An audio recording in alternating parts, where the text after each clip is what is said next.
Yang ini yang kata Mbak Tini nggak pernah bisa Mbak Tini lupain, karena sosok tersebut tetap melotot ngeliatin Mbak Tini, senyum, tapi posisi kepala itu muter ngikutin kemana arah Mbak Tini pergi.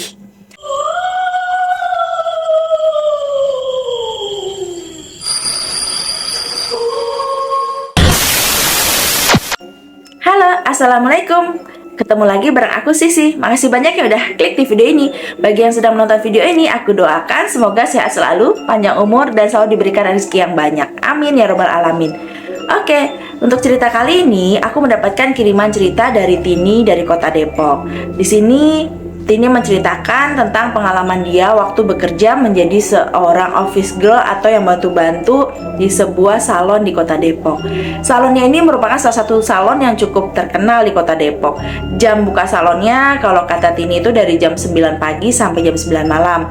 Tapi karena memang salon ini terkenal cukup bagus, hasil make up dan stylishnya juga bagus, kadang salon ini menerima bookingan untuk make up di luar jam buka salon, yaitu di luar jam 9, tapi dengan perjanjian tertulis sebelumnya atau perjanjian booking sebelumnya.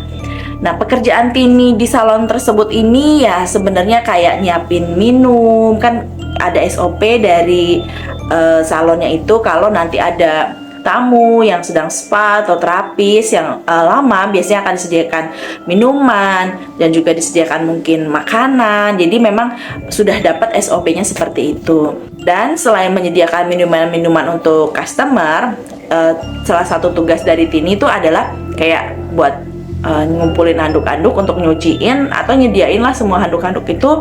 Jadi kalau ketika stylist atau terapis yang mau pakai semua peralatan-peralatan dari salonnya itu semua udah kondisinya bersih.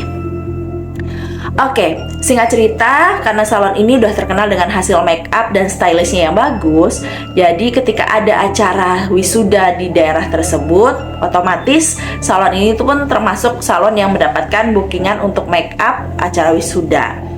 Dan saat itu kebetulan salon ini mendapatkan bookingan untuk make up kurang lebih 15 orang. Karena memang kebetulan saat itu acara untuk wisudanya itu kan jam 10. Nah, dari pihak yang booking, dia mengharapkan jam 9 itu mereka sudah sampai di lokasi acara. Jadi mereka berharap itu jam 8 pagi mereka udah selesai di make up lah, sehingga mereka punya spare untuk sampai ke tempat wisudanya. Dengan kondisi seperti itu, otomatis maka dari 15 orang itu akan dilayani sama 3 orang stylist yang bernama Mbak Ratna, Mbak Indri, sama Mbak Lucy. Dimana ketiga orang ini hanya bisa atau maunya hanya bisa 5 orang maksimal, dengan durasi yang mereka itu harus mengerjakan 5 orang per satu stylist. Jadi dengan hitung-hitungan keinginan customer jam 8 itu mau selesai, otomatis mau tidak mau para customer itu membooking untuk di make up dimulai dari jam 4 pagi. Kebetulan stylistnya itu hanya 3, jadi otomatis dari salon itu dengan jam yang ditentukan hanya bisa menerima maksimal 15 orang untuk di make up. Dengan kondisi seperti itu, otomatis kan semuanya itu harus sudah standby. Stylist itu dari jam setengah 4-an sudah sampai ke lokasi salon. Salah satu stylistnya itu yaitu bernama Mbak Ratna ini rumahnya agak jauh nih dari Depok. Jadi dia ngadep ke owner untuk menyampaikan bahwa boleh nggak sih kalau saya itu nanti untuk bookingan make up ini saya nginep dulu deh di kantor biar saya nggak capek bolak-balik. Karena kondisinya aja kalau jam 9 malam mereka baru pulang dan bersih-bersih segala macam, pasti kira-kira setengah 10-an mereka baru selesai. Otomatis kan sampai rumah udah malam, sedangkan kalau harus setengah 4 sampai lagi ke salon itu akan memakan waktu nih, kata Mbak Ratna sama ownernya. Oh ya udah, terus jadi kamu maunya gimana, Rat? Kata ownernya. Mbak Ratna bilang, boleh nggak sih saya nginep di sini, nanti saya ditemenin sama Tini deh gitu. Nah, ownernya manggil tuh si Tini.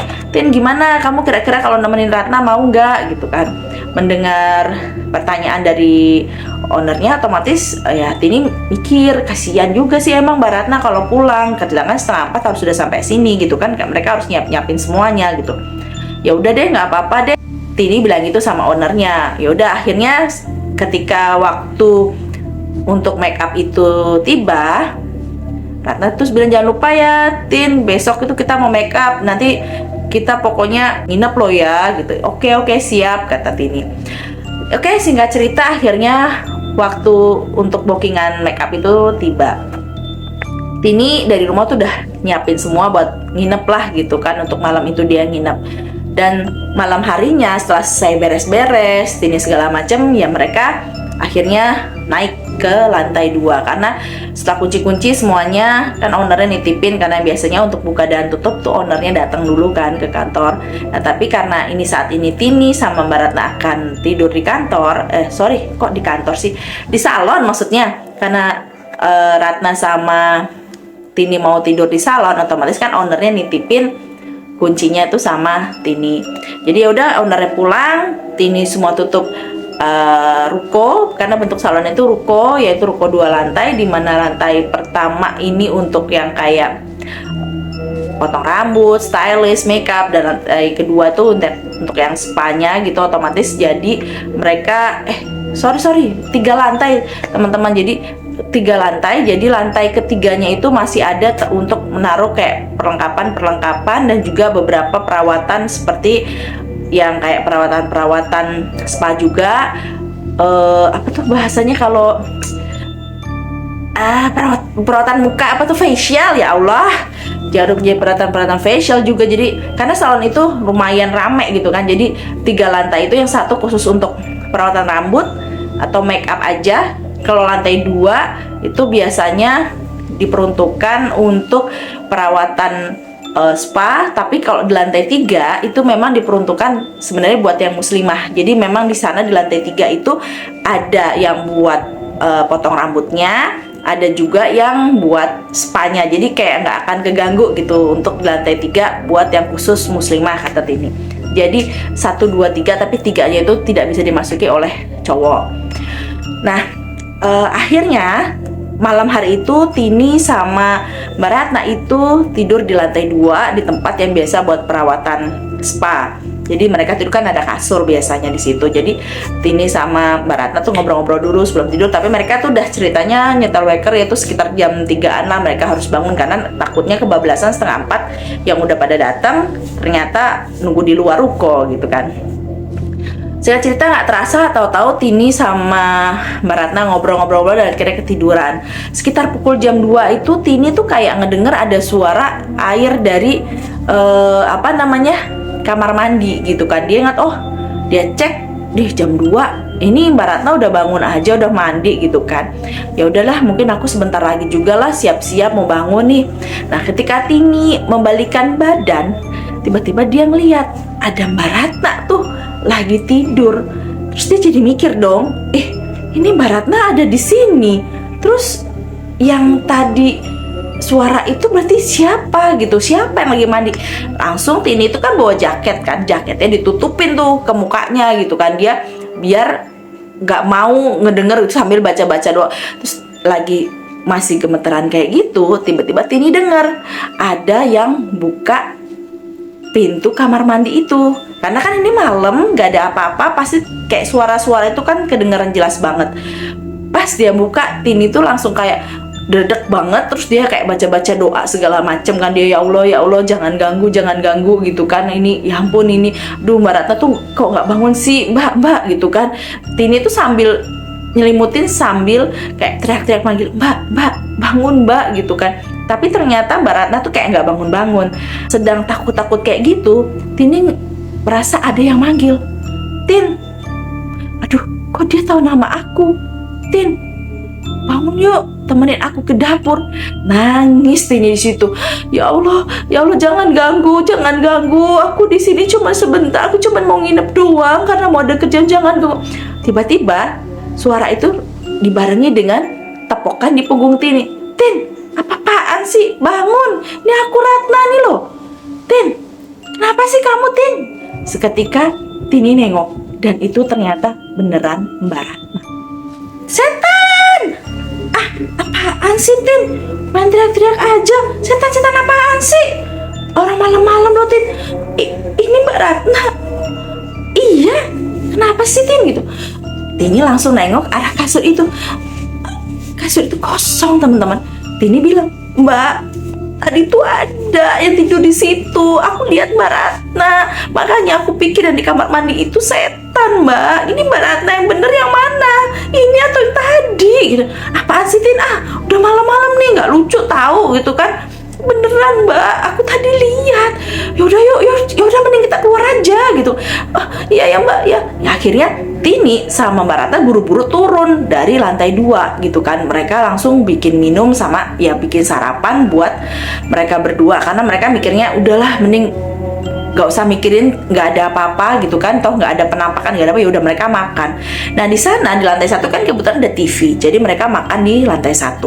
Selesai makan tuh kurang lebih itu ya sekitar jam 3-an lewat lah gitu, karena kan habis itu mereka makannya sambil lama, sambil ngobrol-ngobrol, sambil nonton TV juga. Terus mereka selesai kan, Tini nyuci piring. Terus Tini bilang sama Mbak Ratna, Mbak temenin aku ke atas lagi Mbak, aku mau mandi nih Mbak, aku mau siap-siap, soalnya kan nanti besok aku kan langsung habis dari make up itu kan udah jam kerja Mbak, aku takut gak sempet ya Mbak untuk mandi. Iya udah aku temenin. Bener ya Mbak di atas ya Mbak gitu. Iya tapi kamu jangan lama-lama Tin, aku ya jadi serem nih loh. Iya Mbak, aku nggak lama kok, kata Tini. Ya udah akhirnya mereka lantai 2, terus Tini mandi buru-buru. Singkatnya nggak ada gangguan apapun pada saat Tini mandi. Terus habis itu mereka segera turun lagi ke bawah karena sudah mau jam 3:30 kan, karena mereka harus siap-siap bukain pintu gerbang karena kan sebentar lagi kayak Mbak Indri atau Mbak Lucy akan datang. Karena jam 4 otomatis customer biasanya akan datang. Gak lama mereka di bawah, Mbak Ratna ini sambil nonton TV, sambil siap-siapin peralatan yang akan dia pakai. Tini juga sambil menyiapkan minuman-minuman atau sarapan-sarapan yang akan diserahkan atau diberikan lah kepada customer. Lagi nyiap-nyiapin begini, tiba-tiba Mbak Ratna bilang, Tin ini Mbak Indri udah WA nih, katanya minta dijemput nih di depan, dibukain gerbang, katanya dia udah mau nyampe lagi di parkiran. Oh iya Mbak gitu, aku bukain gerbang ya Tin, kuncinya di mana? Itu Mbak ada di laci Mbak. Oh ya udah Tin, aku bukain ya Tin ya. Oke gitu. Ya udah akhirnya Tini sambil ngelanjutin pekerjaannya memasak air, nyiapin minum sama nyiapin buat sarapan. Dia juga sambil packing tuh anduk-anduk atau kira-kira apa yang dibutuhkan buat bantuin para customer atau para stylist untuk ketika makeup nanti gitu kan. Nah singkat cerita lagi asik-asik kayak gitu, Tini kayak ngeliat orang yang sedang duduk kan di TV, nonton TV gitu kan. Lalu sambil tetap kerja, Tini bilang, loh Mbak udah balik lagi Mbak Ratna, Mbak Indrinya udah datang gitu kan. Tapi orang diajak ngomong tuh diem aja. Tini tetap aja tuh cerita asik lah dia untuk nyiapin semuanya. Tapi pas ketika dia menyiapkan itu sambil di sudut mata kan dia tetap kelihatan kan. Dia baru kepikiran, loh bukannya tadi Mbak Ratna pakai bajunya warna coklat ya, kok ini kok kayaknya bajunya agak putih ya. Terus Mbak Ratna kan rambutnya bukannya nggak begitu panjang ya, rambutnya kan cuman sebahu aja, kok kayaknya ini panjang banget gitu. Dengan rasa was-was, deg-degan, Tini tapi masih berusaha untuk berani ngelirik atau nengoklah ke arah sosok tersebut. Dan bener aja, ketika Tini nengok ke arah sosok tersebut, mereka ternyata jujur ngebayanginnya aja aku udah deg-degan itu teman-teman. Tini tatap-tatapan sama sosok tersebut. Jadi sosok tersebut yang sampai sekarang tuh Tini bilang dia nggak bisa lupa sama sosok tersebut, karena lagi asik duduk sosok itu posisinya menatap Mbak Tininya itu, nengok juga, sama-sama tatap-tatapan dengan baju putih yang lusuh, rambutnya itu panjang, matanya itu hitam, lagi natap Mbak Tini sambil senyum. Matanya itu, kata Mbak Tini masih ingat banget, matanya itu hitam semuanya, dan senyumannya itu yang sampai sekarang kayak Mbak Tini nggak bisa lupa. Dimana sosok itu dengan tajam menatap Mbak Tini. Mbak Tini itu udah, Mbak Ratna di mana Mbak? Kamu tuh siapa sih? Ngapain kamu gangguin aku dari tadi? kamu tuh siapa, mau ngapain, sana pergi gitu. Ya Allah, Mbak Tini kamu tuh berani sekali, kalau aku mungkin sudah lari langsung segera. Terus Mbak Tini tuh juga sebenarnya pengen lari, tapi dia bilang saat itu tuh dia kayak nge-freeze, kakinya tuh jujur aja agak lemes buat jalan. Mau baca doa pun dia kayak udah nggak ngeblank kata Mbak Tini. Akhirnya dengan memberanikan diri, Mbak Tini tuh kayak minggir-minggir berusaha lari ke pintu depan salon gitu kan, sambil teriak Mbak Ratna, Mbak Ratna gitu. Dia tuh berusaha untuk pergi dan dia takut kalau seandainya sosok itu akan bangun, tapi enggak, sosok itu tetap duduk.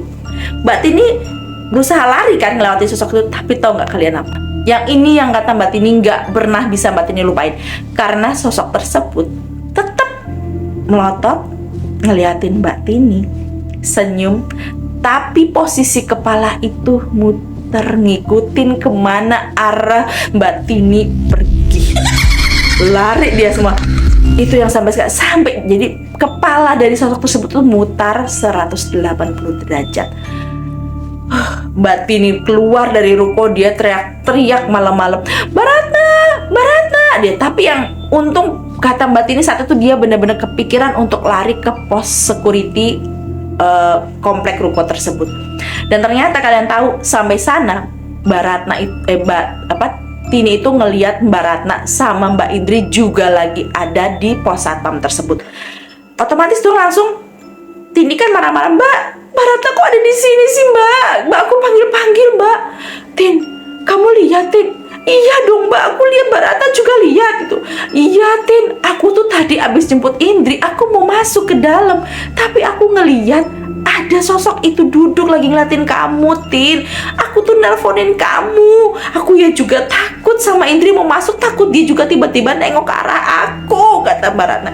Tapi kamu diteleponin kok nggak diangkat-angkat sih Tin gitu.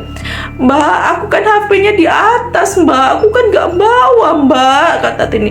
Ya terus gimana nih kita gitu? Pak, temenin Pak gitu. Ada apa sih Pak? Tuh siapa Pak? Bapak sering lihat kayak gitu juga? Ya nggak tahu ya Mbak, saya juga baru kok denger kayak gini ya kan. Selama ini salon itu kan nggak buka sampai paginya sampai kayak gini Mbak, paling juga masih jam 5, jam 6 kan Mbak. Iya, kata Tini, ini baru kali ini kita dibuat nginep di sini, baru kali ini Pak, kata Tini. Ya udah, gini aja, saya temenin ke dalam aja, gimana, kata Pak Satpam. Iya Pak, temenin ya Pak ya, temenin kita masuk. Ya udah, sambil saya cek gitu kan. Ya udah, akhirnya Pak Satpam itu nemenin Mbak Tini, Mbak Indri sama Mbak Ratna untuk balik ke salon. Sampai di sana nggak ada apa-apa, alhamdulillah katanya. Semua nggak ada apa-apa, diintip sama satpam nggak ada. Ya udah, akhirnya mereka kan mau masuk nggak berani gitu kan. Tapi akhirnya Mbak Ratna bilang, kalau kita nggak masuk nih, kan kita sebentar lagi customer mau datang, terus yang ada malah jadi customernya nggak nyaman nih ngeliat kita kayak panik gini. Pak, temenin aja deh Pak, pokoknya jangan pergi Pak gitu.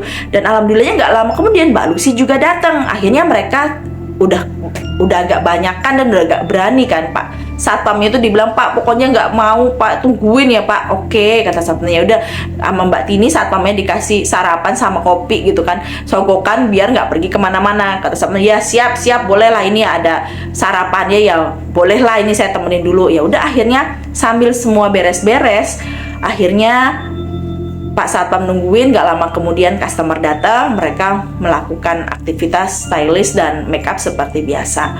Jadi istilahnya gangguan itu alhamdulillahnya berakhir dan gak diteruskan ketika sudah ada customer atau orang yang banyak di dalam salon tersebut. Oke, itu aja pengalaman dari Mbak Tini. Semoga yang menonton video ini senang dan tidak mengalami apapun seperti Mbak Tini. Oke, jangan lupa untuk like, comment, share, and subscribe ya. Terus dukung channel aku. Makasih banyak. Dah, assalamualaikum.